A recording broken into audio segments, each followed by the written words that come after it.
Hi, John Walker for Look God TV. And what I'm going to be showing you is how to use the Wondershare Filmora software. We're really looking at not how to use it, but is it something you might want to purchase? So let's get started. So when you launch the Filmora video editing software, this is the screen you see first. And you notice you can create a project, new project, or you can do an instant mode or creator academy. So what I'm going to do, I'm going to take a project I have already created because it will show you the main elements here.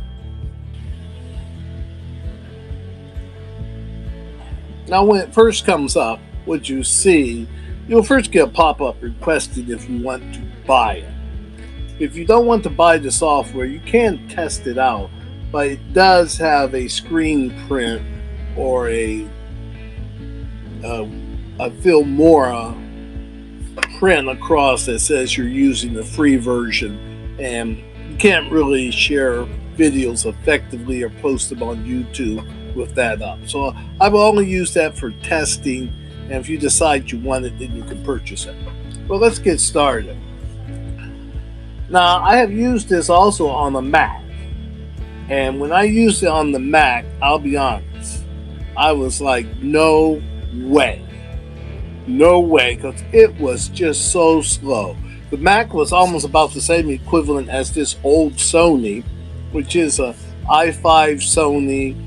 Got a good amount of RAM, I believe 8 gigabytes of RAM. That's what the Mac had.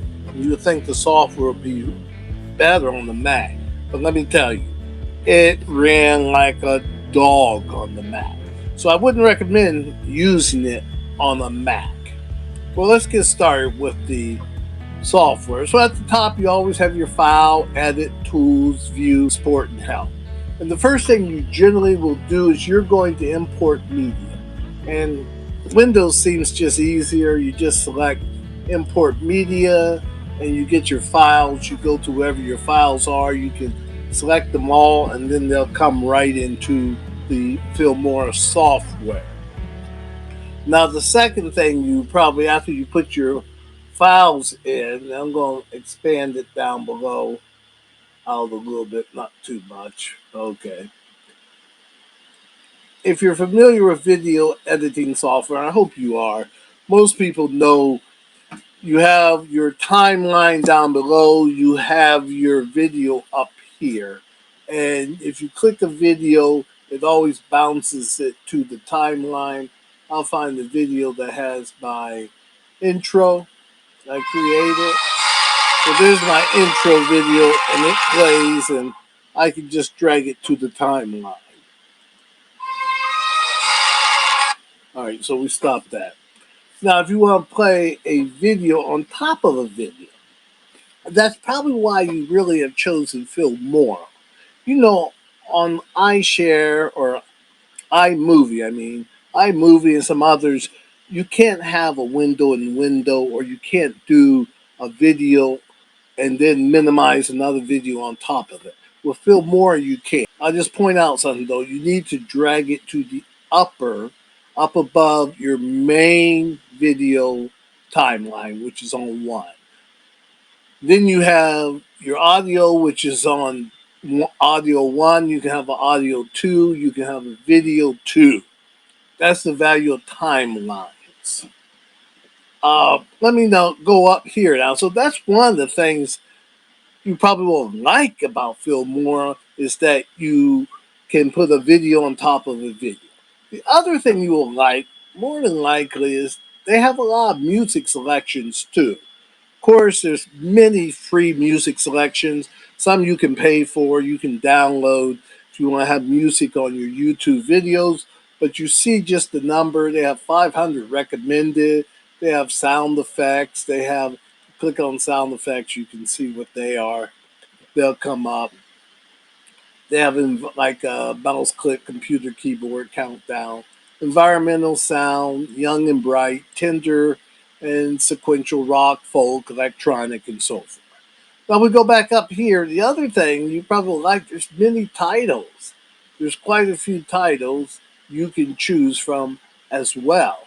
If you look at, there's 500 recommended titles. titles. There's 76, 174 basic.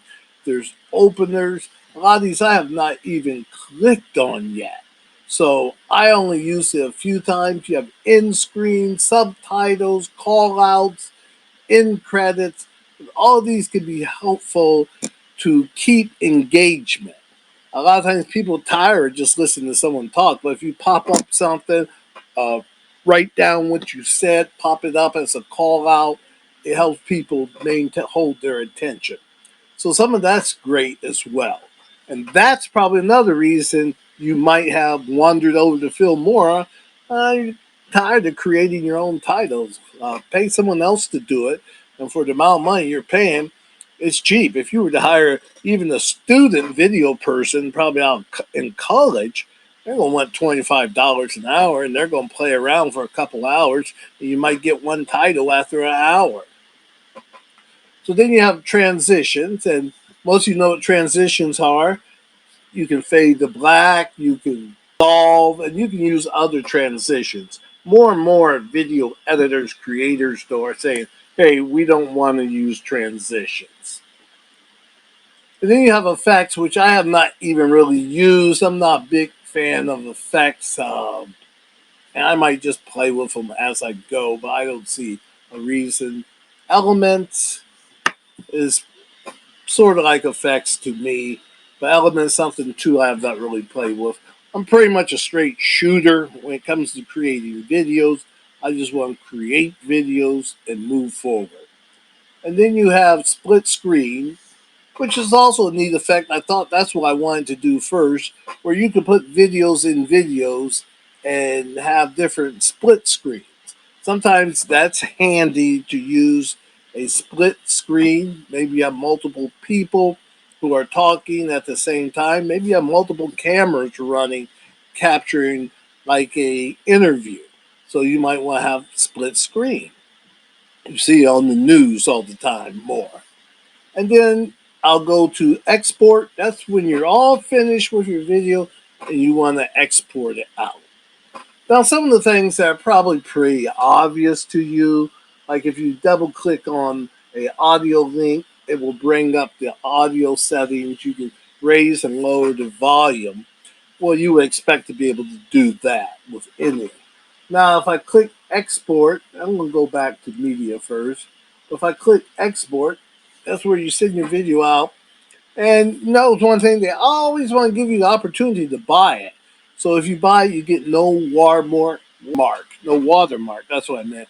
That's the watermark you see that says, hey, you're using the free version. You can export in 4K, keyframe, speed ramping, and then you can purchase it. Well, let's click on purchase, see what it costs. We click purchase, and I'm going to drag this screen over so you can see the purchase price. Hopefully it'll come up. All right, when you just click this over to the second screen, make it large. You can buy an annual plan for $49.99, or you can buy a um, perpetual plan for $80, $79.99. So you fit $20 more, $20 more. You get the perpetual. You don't have to buy it. You can buy additions like effects and plugins. You get Wondershare Drive as well. That's where you can store some of your files in the cloud, but you gotta have a lot of space to store video. I'll just tell you that. Okay, let's exit here. We're not buying it right this moment. I'll look at it later. And then you will go to export. So when you export, there's a little check. It comes up. You get a chance to purchase again. Now you could say export with watermark. I have some videos up. You can go look at the one on Filmora and you can see what it looks like with watermark. I think it just ruins the video though. So then if I say export with watermark, I'll get this. And I have some settings I can adjust, and I can change my resolution. It's doing 720, which to me is fine. 720 is not bad. And then I can export. I'm not going to export. So let's do a wrap up now on Filmora. Is it worth the money? What do I think? Is it worth the money? What do I think? You weren't hearing an echo or a double. I just repeated the question because it's important. Yes, looking at the cost of other video software. If you're going to use it on a Windows machine, and it's a pretty good machine, i5, I'm going to try it on a cheaper one too. I would say yes, it's worth the $80, especially if you want uh, good quality videos, you want lots of features, you want software that's backed by many people. I recommend the Filmora software. So I'll give it a thumbs up and say, yes, go ahead, use the Filmora software. Well, that's it. I can't really add much more other than I'd love to know if you're an Apple user, how have you overcome just the slowness? I'm just a dog on Apple, but Windows, it worked great. No complaints about Windows. So, once again, I do recommend the Wondershare Filmora software for you to purchase. Thank you. Have a great day. John Walker for LeCod TV. And I'll talk to you all later.